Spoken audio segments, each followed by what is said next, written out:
But remember that all that we've been working on, without any change through the whole class, we're working on. So that you've got this inner foot planting this action, and then the leg very strong. So this grounded thigh, that whole work of planting the femur, and then the sacrum forward, and the resistance between those two. Okay, and then the navel lifts up, the upper spine, that spot we've been working on all class, that opens, and all those things are in place, and even the arm reach is encouraging that. So the arm reach encourages the grounding of the legs, because it's so substantial that it could pull you right away from the earth, but instead the legs have to grip. Okay, so all of those things I work on, and then if you look at the contrast, so what the average thing that will happen is the legs will go wide.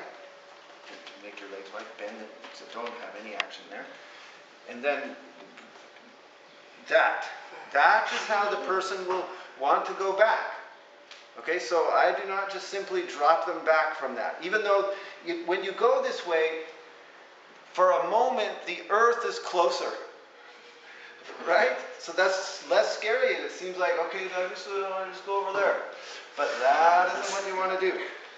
Okay, so all of those other actions you have to implant and then help the person to create, because they won't know how to do it at first.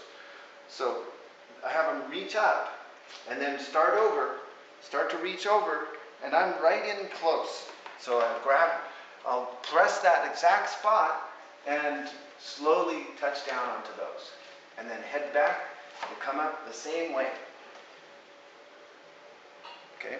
So see it again, because you're going to do it with each other with at least that much, maybe we'll have to do a few less potentially just because we don't have enough of them. But, so leg action, reaching up, and if they're not getting it, I'll give them hints at it.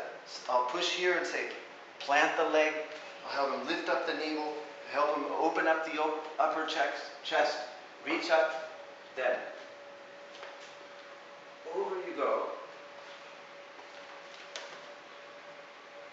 So this is a very supported version. Okay, let's start with that. And why do you like the arms up as opposed to namaste position? Is that just for a beginner, like for a beginner? Oh. It's one is Sarvangasana. It's all limbs, so that as much as possible, every posture, especially these dynamic ones, the whole body participates. So if you do this, you've eliminated the arms from the participation. And the other is that idea that you plant the legs and then the pelvis rests lightly on the heads of the femurs, has a floating quality, a buoyancy that the spine responds to.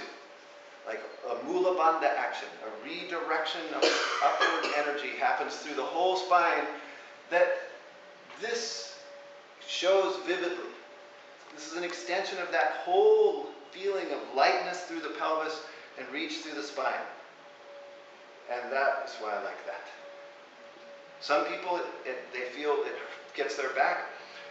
So you can do this as a therapeutic alternative, but whenever possible, the whole body participates in that curving of the spine.